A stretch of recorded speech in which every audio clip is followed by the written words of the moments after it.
우리 구약 성경 여호수아 9장 21절에서 23절까지 말씀입니다. 여러분 가지신 성경으로는 구약 성경 333면입니다. 구약 성경 333면 여호수아 9장 21절에서 23절까지 말씀 다 찾으시면 한 목소리로 우리 함께 봉독을 하십시다. 21절 말씀부터 23절까지입니다. 시작. 무리에게 이르되 그들을 살리라 하니 족장들이 그들에게 이른 대로 그들이 온 회중을 위하여 나무를 패며 물깃는 자가 되었더라. 여호수아가 그들을 불러다가 말하여 이르되 너희가 우리 가운데에 거주하면서 어찌하여 심히 먼 곳에서 왔다고 하여 우리를 속였느냐. 그러므로 너희가 저주를 받나니 너희가 대를 이어 종이 되어 다 내 하나님의 집을 위하여 나무를 패며 물깃는 자가 되리라 하니 아멘.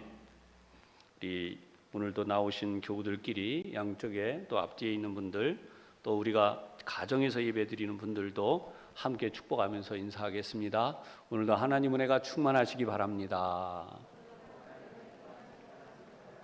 네. 오늘 말씀의 제목이 그 땅에 전쟁이 그쳤더라 라는 제목이라 그랬습니다. 제가 오늘 설교를 이제 시작하면서 우리 교우들에게 한번 이런 질문을 드리면서 설교를 시작하겠습니다. 여러분은 혹시 하나님께서 처음에 계획하셨던 일을 돌이키시는 경우가 있는가라고 한다면 그런 일을 본 적이 있으십니까? 사실 이 설교를 하면서 제가 이제 오늘 본문이 있는 여호수아 9장에서부터 사실은 이 11장까지 내용도 있지만 넘어가서 우리 바벨론 포로기가 있는 느헤미야서까지 이 성경의 이야기가 펼쳐져 갑니다. 그러다 보니까 이 성경에 있는 이 내용을 여러분들에게는 꼭 설교를 할 간절함이 생겨서 하나님이 주시는 마음으로 이 설교를 하게 됐는데요. 성경에 분명하게 하나님이 애초에 계획하셨던 일을 돌이키시고 반대로 복을 내리시는 이런 일이 기록이 되어져 있어요. 어떻게 이 일이 전개되는지 여러분 이 일을 살펴볼 것인데요. 하나님이 계획을 바꾸신 정도가 아니라 이들을 통하여 정말 커다란 역사를 나타내시고 또 하나님의 뜻을 이루셨습니다. 그것이 바로 기브온 사람들의 이야기예요.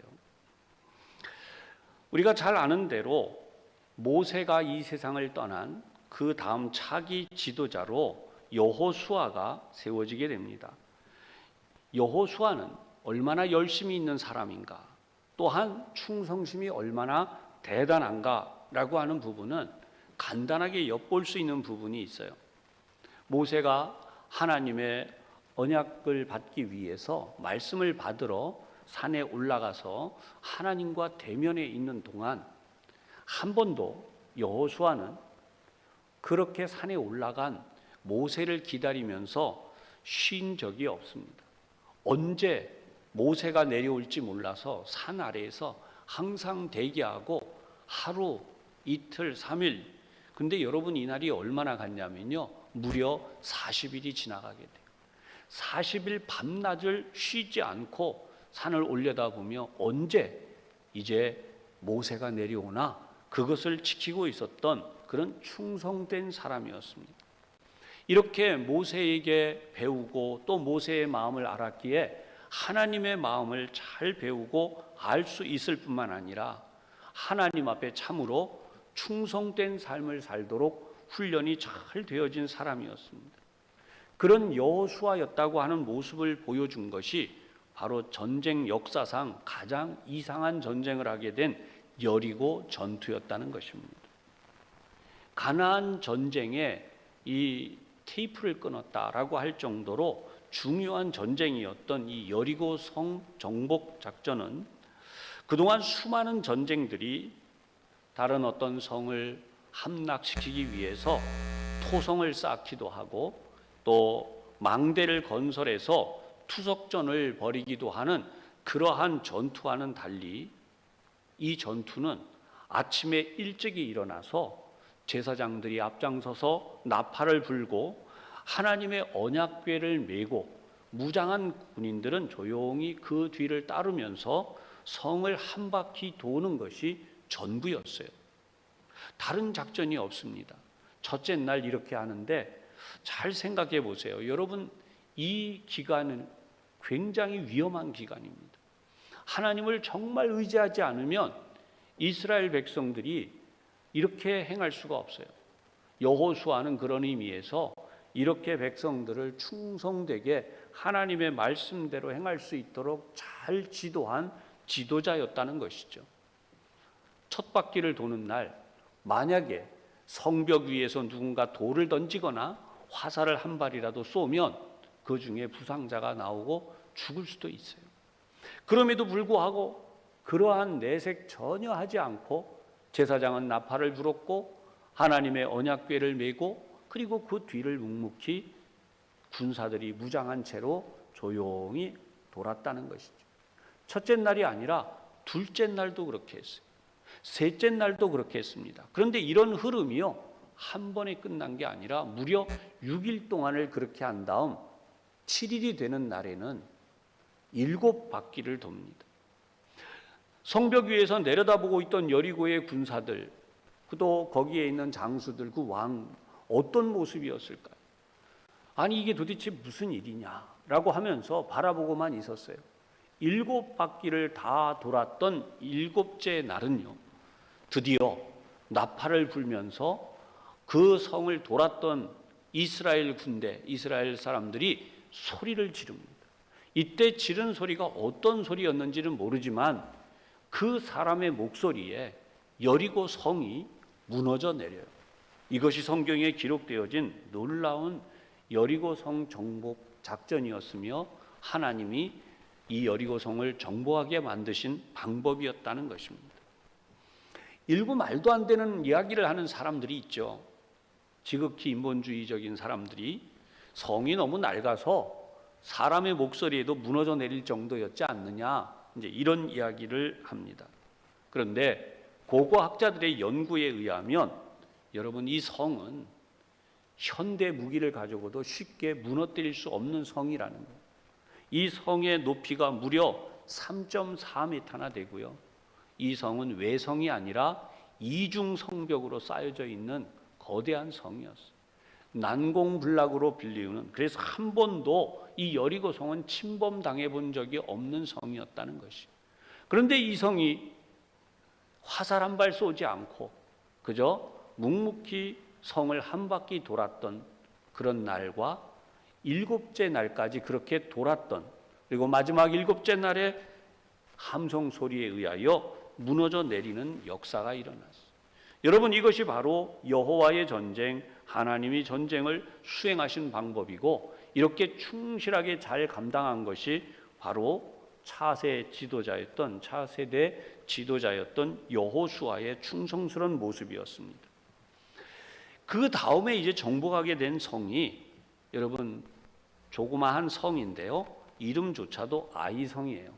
우리말로도 참 잘 통하는 의미가, 아이는 작잖아요. 작은 성, 아이성, 그런 뜻입니다. 근데 실제 이 아이성의 이름의 뜻은 작은 언덕, 황폐한 언덕, 이런 뜻이에요. 작은 성이라는 뜻이 맞습니다. 그런데 이 작은 성을 정복하러 갔던 이스라엘 백성들이요, 그만 참패를 당해요. 거대한 여리고 성은 단 한 명의 희생자도 나오지 않았던 반면에 이 아이성을 정복하러 갔던 이스라엘 군대들이요, 대패를 당해서 죽임을 당하기도 하고 도망치기도 하고 부상을 당하고 말도 안 되는 일이 일어났어요. 도대체 어떻게 이런 일이 일어났는가라고 해서 이 원인을 찾았더니 그 문제의 원인은 바로 하나님께서 함께 하시지 않았다는 데 있었다는 거예요. 여리고성을 정복하게 한 다음 하나님은 그 여리고성 전체를 하나님께 봉헌하도록 했어요. 그래서 거기에 있는 물건 하나도 손대지 못하도록 하셨던 것입니다. 그런데 그만 유다 지파의 아간이라고 하는 사람이 난생 처음 보는 옷에 눈이 요즘으로 말하면 확 어떻게 됐어요. 그래가지고 그렇게 아름다운 외투를 본 적이 없는 거예요. 겉옷을. 요즘에 말하면 명품이겠죠. 그 옷을 몰래 자기 집에 감춥니다. 그리고 그것만 감춘 게 아니라 뭐 이 정도쯤이야 누가 알겠어 그렇게 했는지 은 200세겔 그리고 금 50세겔 이거 얼마 안 되죠. 이거 갖다가 자기 장막에 조용히 감춰놨습니다. 바로 이것이 원인이었던 것이죠. 하나님 앞에는 전적인 순종이 있어야 돼요. 그 순종도 완전한 순종이어야 돼요. 적당히 내 것 띄어먹고 하나님 앞에 드린다? 여러분 그런 거 아니에요. 그렇게 해서 망한 사람들이 성경에도 나오잖아요. 근데 아간은 그렇게 많이 띄어먹은 게 아니에요. 정말 이거 뭐 얼마 되겠습니까? 겉옷 한 벌, 거기다가 은 200세겔, 금 50세겔 그 이것 조용히 감춰놨는데 하나님은 이것을 아셨어요. 그래서 결국은 아간이 이것 때문에 드러나게 되고 이것에 대하여 강력한 처벌을 받고야 맙니다. 여러분 하나님의 역사가 이 거대한 여리고성을 무너뜨렸는데 그 하나님의 역사를 우습게 알고 자신의 생각대로 행한 아간은 결국은 이렇게 무너지고 만 것이죠. 그것이 이스라엘 백성들에게 값비싼 교훈이 된 것입니다. 이렇게 값비싼 아이성 전쟁을 승리하게 되면서 이제 이들은 이스라엘 민족은 다시는 이런 일을 하지 않을 것으로 보여졌습니다. 바로 이러한 때에 여호수아와 이스라엘 백성들 앞에 한 무리의 사람들이 나타났어요. 그들은 그저 보기에도 매우 피곤하고 초췌해 보였고 낡은 옷과 신발, 낡은 가죽 부대를 가지고 여행을 하고 있는 사람들의 모습이었습니다. 그런데 이 사람들이 하는 말이 더 놀랍습니다.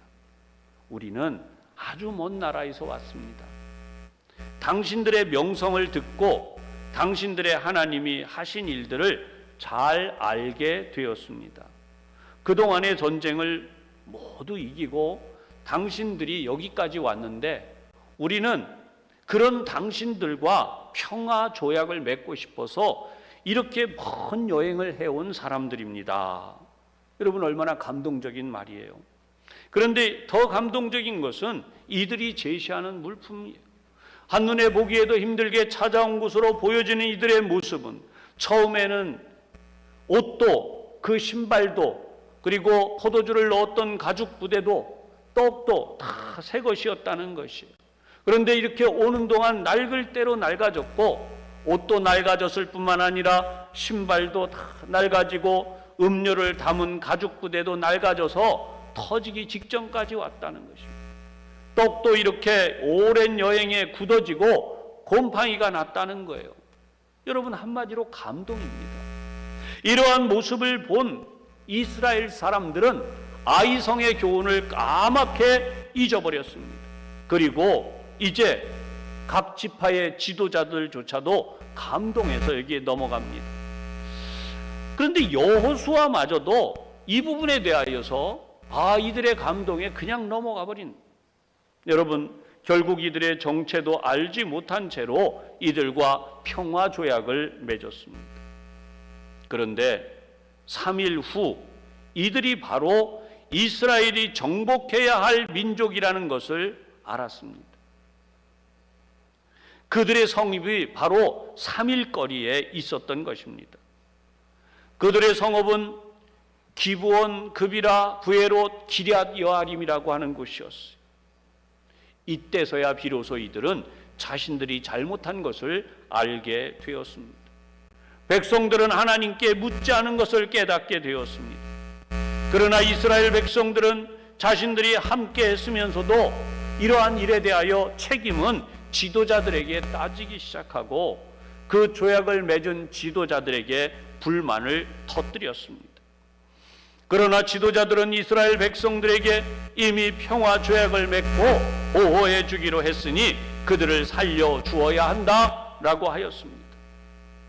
결국 이 문제에 대해 여호수아는 오늘 우리가 본 본문에서 함께 보았듯이 이들을 불러다가 왜 우리를 속였느냐라고 묻습니다.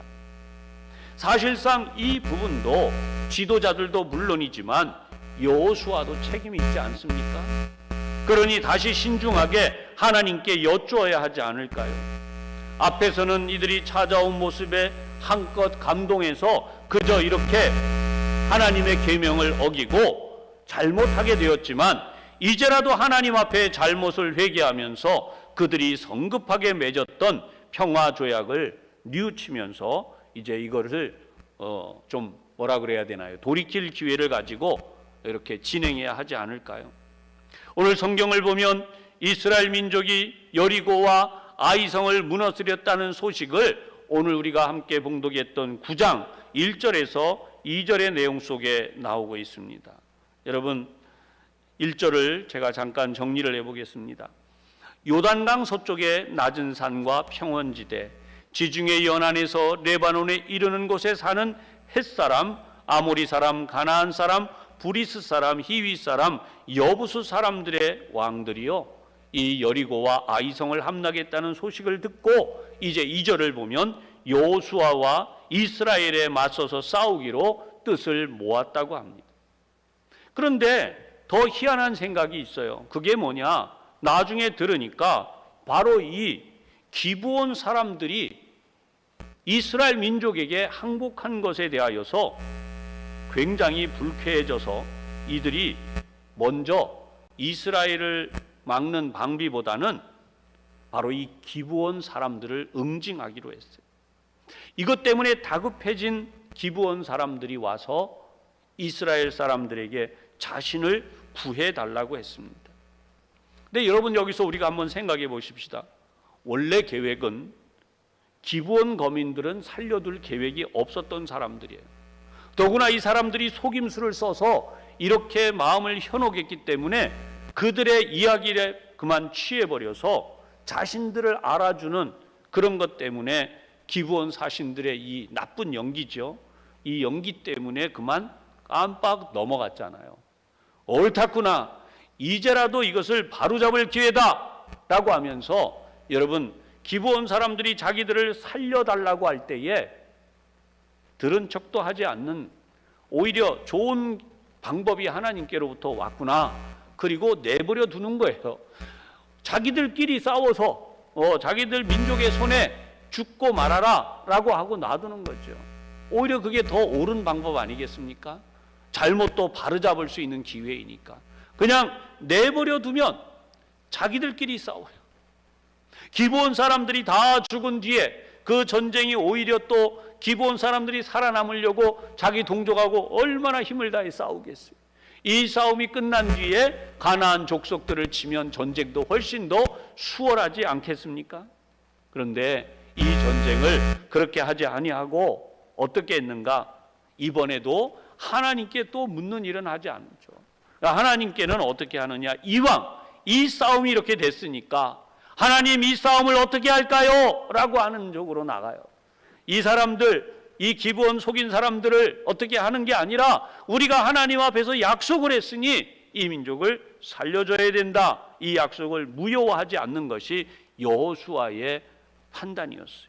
우리가 보는 여호수아 9장 본문에 있었던 내용 바로 뒷절인 24절에서 26절까지 말씀입니다. 제가 봉독합니다. 그들이 여호수아에게 대답하여 이르되 당신의 하나님 여호와께서 그의 종 모세에게 명령하사 이 땅을 다 당신들에게 주고 이 땅의 모든 주민을 당신들 앞에서 멸하라 하신 것이 당신의 종들에게 분명히 들림으로 당신들로 말미암아 우리의 목숨을 잃을까 심히 두려워하여 이같이 하였나이다. 이제 보소서, 이제 우리가 당신의 손에 있으니 당신의 의향에 좋고 옳은 대로 우리에게 행하소서 한지라. 여호수아가 곧 그대로 그들에게 행하여 그들을 이스라엘 자손의 손에서 건져서 죽이지 못하게 하니라. 아멘. 여러분 성경을 잘 보고 있으면 이 어이없는 사건이 뭐냐 하면 여러분 하나님께서 이들을 굴복시키셨다는 거예요. 기브온 사람들이 두려워했던 것은 뭐냐? 하나님이 이 땅을 당신들에게 주기로 했다는 거예요. 우리들은 다 진멸하기로 했다는 거예요. 그래서 그것을 내가 두려워해서, 우리가 두려워해서 비록 당신들을 속이기는 했지만 우리가 살기 위해서 그랬습니다. 그러니 이제부터 25절에 나온 대로 보소서, 이제 우리가 당신의 손에 있으니 당신의 의향에 좋고 옳은 대로 우리에게 행하소서. 죽이든지 살리든지 이제 당신들 마음대로 하시오 라고 하면서 이스라엘 백성 앞에 자신들의 목숨을 다시 내려놓았어요. 여러분, 이 부분을 보면 우리가 참 큰 은혜로 깨달아야 될 것이 있어요. 세상에는요, 영원히 멸망받을 수밖에 없는 우리를 하나님께서 구원하시기 위해 예수님을 보내서 십자가에 달려 죽게 하셨죠. 그래서 우리가 구원받았지 않습니까? 그런데 이러한 사실을 우리는 너무 잘 알지만 세상의 사람들은요, 예수 믿는다고 하면 세상은 다 심판을 받게 돼 있고 부패하고 타락한 사람들은 다 지옥에 떨어지게 돼 있고, 그렇게 이야기할 때 기껏 하는 말이 뭐냐면, 여러분, 그러한 상황에 대해서 비웃어요. 성경은 뭐 말도 안 돼요. 그러면서 예수를 믿는 데에 대하여 비웃습니다.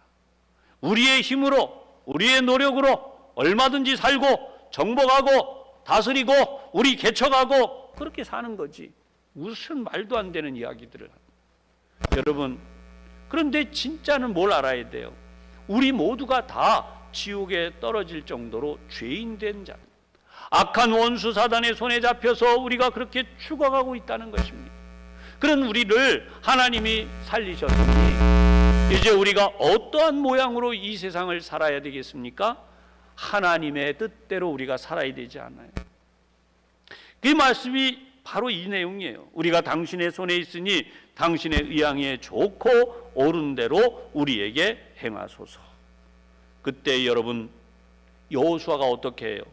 그들에게 행하여 그들을 이스라엘 자손의 손에서 건져서 죽이지 못하게 하니라. 여러분, 망하고 멸망하고 죽을 수밖에 없는 모습이지만 하나님 앞에 왔으니 하나님 살려주시옵소서.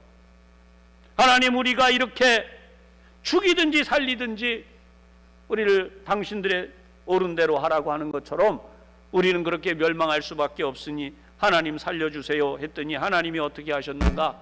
이들을 우리가 본문의 내용처럼 하나님의 성전에서 이렇게 장작을 패고 물을 기르며 제물을 바치는 이 귀한 일을 위하여 쓰임받게 하셨다는 것이죠. 사랑하는 여러분, 기브온 주민이 그럼 과연 그렇게 허약한 사람들이냐 하는 거예요. 여호수아 10장 1절과 2절을 보면 이렇게 기록이 됩니다. 그때 여호수아가 아이를 빼앗아 진멸하되 여리고와 그 왕에게 행한 것 같이 아이와 그 왕에게 행한 것과 또 기브온 주민이 이스라엘과 화친하여 그 중에 있다 함을 예루살렘 왕 아도니세덱이 듣고, 이렇게요. 이때는 아직 예루살렘 정복이 안 됐을 때예요. 이방 왕이 다스리고. 2절로 넘어갑니다. 크게 두려워하였으니 이는 기브온은 왕도와 같은 큰 성이며, 여기 왕도와 같은 큰 성이라고 하는 것은요, 여러분 어떤 의미를 가지냐 하면 여리고만큼이나 큰 성이다 라고 하는 뜻이에요. 아이보다 크고 그 사람들은 다 강함이라. 여러분, 영어로 이 내용이 뭐냐면 스트롱맨이라고 하는 뜻이에요. 우리 슈퍼맨까지는 아니지만 엄청난 체구의 힘이 대단한 용사들이 바로 이 기브온 사람들이었다는 거예요. 이 사람들이 이렇게 항복한 이유는 딱 하나예요. 여호와 하나님 때문에 항복한 것입니다. 이스라엘 민족이 위대해서가 아니에요. 이러한 사실을 알고 드디어 하나님 앞에 엎드렸던 기브온 사람들을 위하여 여러분, 하나님은 어떤 역사를 이루셨을까요? 여호수아 10장 12절에서 13절의 내용을 제가 보면 이런 내용이 나와요. 여호와께서 아모리 사람을 이스라엘 자손에게 넘겨주시던 날에 여호수아가 여호와께 아뢰어 이스라엘의 목전에서 이르되 태양아 너는 기브온 위에 머무르라, 달아 너도 아얄론 골짜기에서 그리할지어다 하매 태양이 머물고 달이 멈추기를 백성이 그 대적에게 원수를 갚기까지 하였느니라. 야살의 책에 태양이 중천에 머물러서 거의 동일토록 속히 내려가지 아니하였다고 기록되지 아니하였느냐? 이렇게 기록이 되어져 있습니다. 여러분, 이 내용을 보면 우리가 정말 중요하게 봐야 되는 것이 하나님께서 이 이스라엘 민족에게 베푸시는 구원의 역사가 무엇인가라고 하는 것입니다. 태양이 머물고 달이 멈추는 인류 초유의 역사는요, 그냥 되어진 게 아니에요. 하나님이 이 기브온 사람들을 구원하시려고 하는 하나님의 뜻이 계셨다는 거예요. 원래 멸절하려고 했던 사람들이잖아요. 그런데 그 구원의 은총을 알고 찾아온 이들을 위해 하나님께서는 어떻게 해요? 태양을 멈추세요. 달을 멈추세요. 그렇게까지 하시면서 이스라엘 민족이 전쟁할 수 있는 시간을 벌어주시는 것입니다. 그렇게 기브온 주민을 구출하게 하세요. 여러분, 이 전쟁으로 인해서 어떤 일이 일어났습니까? 가나안 전쟁은 그 이름도 굉장한 일이 일어났는데 정복 전쟁의 분수령을 넘어요. 이것 때문에 완전한 승기를 잡습니다. 연합 전선을 펼쳤던 아모리의 5왕, 예루살렘, 헤브론, 야르뭇, 라기스, 에글론 왕들이 한꺼번에 무너집니다. 네게부 지대, 평지, 경사지의 모든 것, 가데스 바네아에서 가사까지, 고센에서 기브온까지 이 모든 것들을 점령하게 하신 것입니다. 여러분, 그런 의미에서 이후 기브온 땅과 그 주민들은 어떤 사람들이 되었을까 하고 하는 것입니다. 분명히 하나님의 역사는 여기에 일어났어요. 결국 기브온 땅은요, 베냐민 지파의 땅이 되었습니다. 베냐민 지파는 이스라엘 12지파 중에 가장 작은 지파잖아요. 여기에 하나님이 배당이 되게 하세요. 강력한, 여기에서 사울 임금이 나오게 되죠. 두 번째로 여기에는 여호수아 21장에 가면 17절에 이들이 영원히 하나님의 집을 섬기는 종들이 되었다라고 하는 내용이 나오는데요, 레위인의 성읍이 되었다라고 하는 것입니다. 그런 다음 다음 사건이 이어집니다. 엘리가 하나님 앞에 범죄함으로 그 엘리에 의해 진행되었던 실로에 있는 하나님의 장막이 무너지게 돼요. 블레셋의 그 군대를 빼앗기게 됩니다. 여러분, 블레셋 군대가 와서 하나님의 언약궤를 가져갑니다. 그런데 이 위에 돌아오게 된 이 하나님의 언약궤가 바로 이 여기에 자리 잡게 되는 것이죠. 기브온이라고 하는 곳에. 근데 여기서 끝나지 않아요. 또 있어요. 여러분, 우리가 잘 아는 솔로몬의 1000번제를 기억하실 거예요. 솔로몬이 1000번제를 드렸다는 것은 눈이 번쩍 뜨이게 잘 아는 사실이잖아요. 그런데 여러분, 1000번제를 드리고 이 눈이 번쩍 뜨이는 바로 이 사건이요, 바로 기브온 산당에서 했다는 거예요. 이 기브온이라고 하는 장소가 그렇게 중요한 것이 된 것입니다. 그런데 여기서 끝나지 않아요. 바벨론 포로 이후에는 바로 여기 기브온의 사람들이 예루살렘 성전 재건에 참여하는 사람들이 되었죠. 오늘 저는 여러분들에게 이런 질문을 드려보겠습니다. 만약 여러분들이 하나님 나라 들어가기를 위해서 여러분들이 자자손손 못 살아요. 경제적으로도 못 살게 되고 사회적으로도 사람들의 종이 되어서 살아가는 그런 삶을 산다고 할지라도 여러분 예수 믿기를 결정하시겠습니까? 영원한 천국 하나님의 나라를 위해 간다면 나는 기꺼이 내가 모든 기득권을 내려놓고 동족들에게 배신자로 낙인을 찍히고 심지어 제대로 돈벌이도 못하고 사회에서 살아가면서 우리 자자손손 노예 취급을 당한다고 할 때에 과연 그러면서라도 내가 하나님을 섬기겠노라 라고 할 용기가, 그런 결단이 있으십니까? 제가 이 말씀을 드리는 이유는 기브온 사람들은 그랬다는 거예요.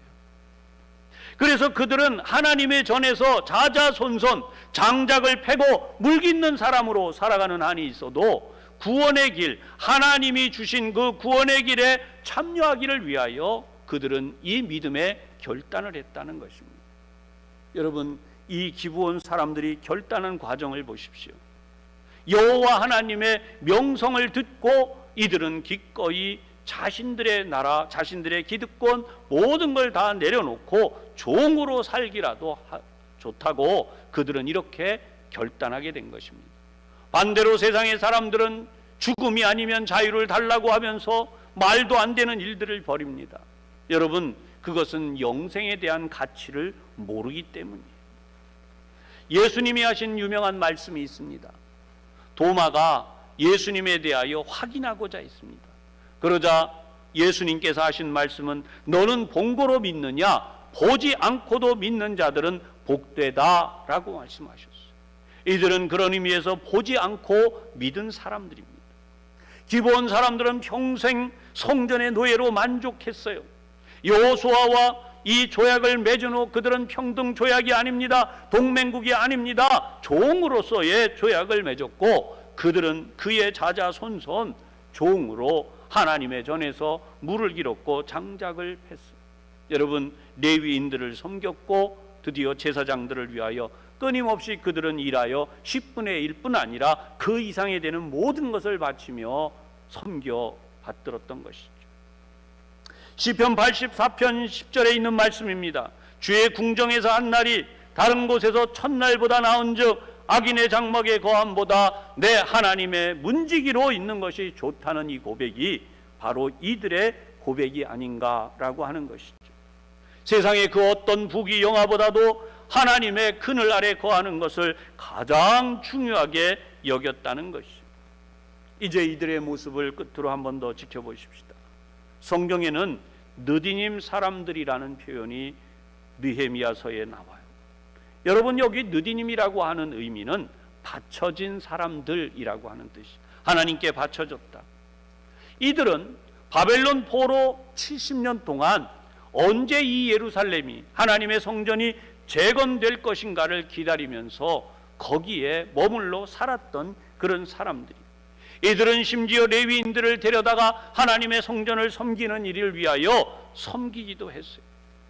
레위인의 수종자들임에도 불구하고 그 레위인들을 모셔다가 섬기게 한 이들의 믿음이야말로 얼마나 대단합니까? 바벨론 포로기 동안에 레위인들은 이미 흩어질 대로 흩어졌어요.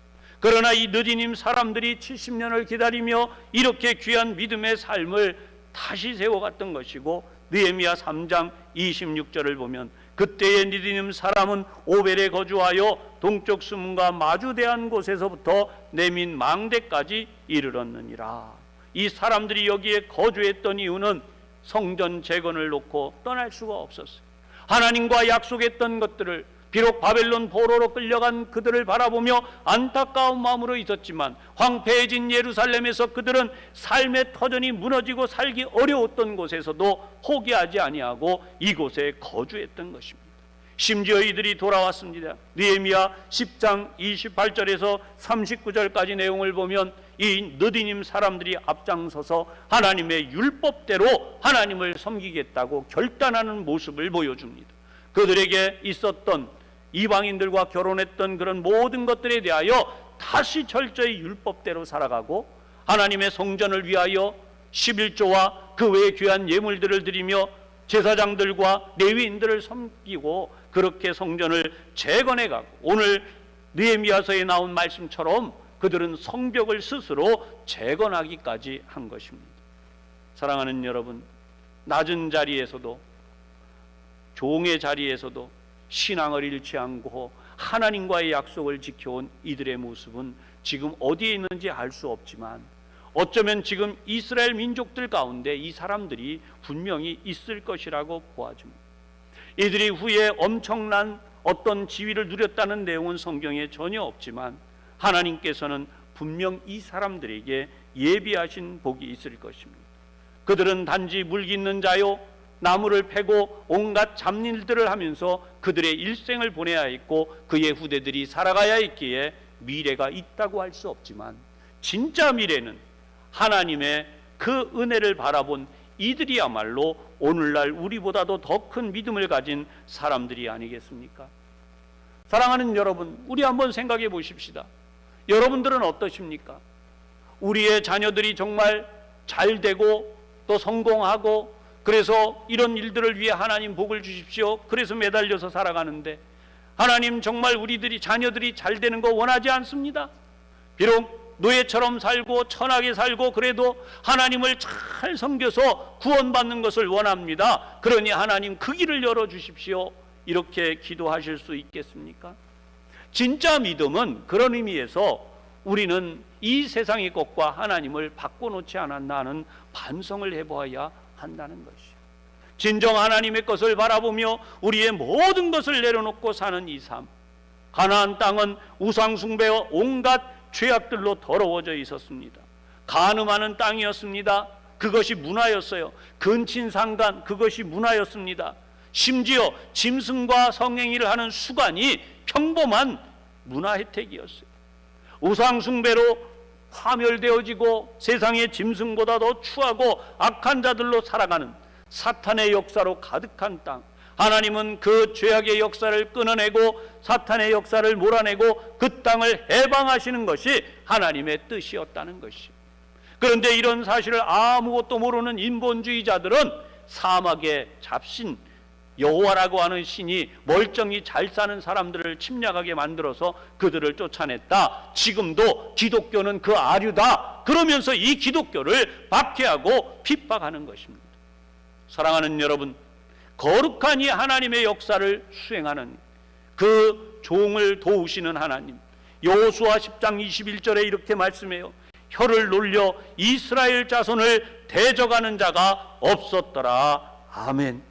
그것이 여호수아 11장 23절에 결론적으로 나오는 말씀이에요. 그 땅에 전쟁이 그쳤더라. 여러분, 40년간의 광야 생활은 영적 전쟁이었습니다. 그들이 교만하여 높아져서 하나님을 제대로 섬기지 않는 그것 때문에 악한 영들의 역사, 마귀의 그 모든 것들을 깨뜨려내는 40년간의 영적 전쟁이었다면, 이제 여호수아와 그와 함께 했던 새로운 세대들이 7년 동안이나 이 가나안 땅 정복 전쟁을 하면서 무려 31명의 왕들을 정복하고 처단했어요. 그 땅의 전쟁이 그쳤더라는 것은 단순한 표현이 아니라 하나님께서 승리하셨다라고 하는 것입니다. 이제 하나님께서 하실 일을 다 하셨다라고 하는 것이죠. 여러분, 이 결과가 무엇입니까? 하나님은 바로 진정한 샬롬을 이들에게 주셨는데, 이제는 전쟁이 그치고 그들에게 주신 기업을 지키며 살아가기만 하면 되는 것입니다. 여러분, 이게 샬롬이잖아요. 지금 우리도 예수님께서 우리를 위해서 이루어 놓으신 진정한 영적 승리, 구원의 은혜를 우리가 입은 채로 그 은혜를 지키고 살아가는 것이, 그것이 바로 샬롬이잖아요. 그런데 여러분, 이러한 일들을 우리가 잘하고 있느냐라고 하는 것입니다. 우리의 가정에 다시 영적 전쟁이 일어나지 않습니까? 예수를 믿어야 된다. 종교는 자유입니다. 여러분, 직장과 사업에서도 마찬가지 아닙니까?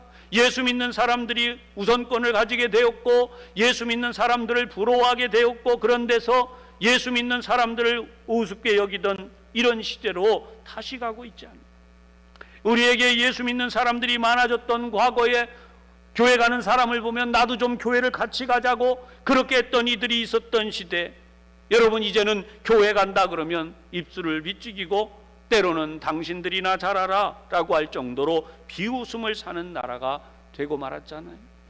여러분, 이 영적 전쟁이 다시 시작이 된 것이죠. 우리가 아는 대로 성경에는 사사기를 지나가면 여호수아 시대 이후에 또다시 그들은 전쟁이 시작되어져요. 여러분, 이 안타까운 현실을 보면서 우리는 오늘 그 땅에 전쟁이 그쳤더라. 샬롬. 여러분, 우리가 이 샬롬을 이어가는 비결이 무엇입니까? 우리 자녀들이 예수를 믿는 거예요. 진짜 잘 믿어야 돼. 우리의 후손들이 정말 잘 믿어야 돼. 그 다음 후손들이에요. 자자손손. 그들이 세상에서 부귀영화를 누리는 게 아니라 하나님의 전에서 평생을 종처럼 살아간다고 해도, 여러분, 하나님 앞에서 구원받은 것, 이 약속을 끝까지 지키며 살아가게 하여 주시옵소서. 여러분, 이것이 하나님의 승리요 예수님의 진정한 승리인 것입니다. 오늘 교회 안에 전쟁이 있어요. 교회 다니면서도 누구 자녀가 더 잘 되나 이런 생각합니다. 세상에서 얼마나 성공하고 출세하나, 얼마나 돈 잘 버나, 얼마나 잘 사나 암암리에 있어요. 여러분, 이거 다 버려야 됩니다. 얼마나 하나님을 잘 믿고 있나, 신앙생활을 얼마나 잘하나, 여러분, 이게 제일 중요한 것입니다. 그래야 샬롬이 누려지는 거예요. 진정한 천국 하나님의 나라에서 그 복을 받는 것을 알고 잠시 잠깐 이 땅에 죄악을 누리는 것을 기뻐하지 아니하여서 하나님의 뜻을 따라 살기를 소원하는 사도 바울의 고백처럼, 베드로 사도의 고백처럼 우리가 그렇게 살아갈 때 우리는 진정한 전쟁이 그쳤더라. 우리의 가정에서 악한 영들의 싸움이 떠나고 우리가 가는 곳곳에서 하나님의 역사가 일어나는 샬롬의 역사가 일어나게 되는 줄로 믿으시기를 바랍니다. 오늘 말씀을 듣는 교우 여러분, 이 뜨거운 여름, 여러분들이 예수님의 승리를 힘입어서 항상 샬롬 안에 사시는 여러분 되시기를 주님의 이름으로 축원합니다. 기도하겠습니다. 자비로우신 하나님, 우리는 단지 기부온 사람들이 속였다고만 생각합니다. 그러나 기부온 사람들이 가장 중요한 핵심은 하나님의 명성을 듣고 그들을 다 멸하기로 한 데서 우리가 비록 종으로 살더라도 우리는 살아남기를 원합니다. 하나님의 손길 아래 살기를 원합니다. 훗날 그들이 믿음이 일어나고 하나님에 대하여 참으로 알게 되면서 진정 레위인보다도 더 뜨거운 믿음으로, 하나님의 백성들이었던 이스라엘 민족보다도 더 큰 믿음으로 하나님 앞에 헌신했던 사실을 저희들이 말씀을 통해 보았습니다. 아버지이신 하나님, 이스라엘 민족은 아니지만 이방인인 우리들이 구원함을 받아 하나님의 이 크고도 놀라운 은혜를 알게 하여 주신 것처럼 하나님이 이 놀라운 은혜를 우리의 후손들도 알게 도와 주시옵소서. 그리하여 이 땅에 영적인 전쟁이 그치게 하여 주시옵시며 진정 예수님을 통하여 우리에게 주신 샬롬의 평화가 온전히 우리에게 이어지게 하여 주시옵소서. 예수님 이름으로 기도하옵나이다. 아멘.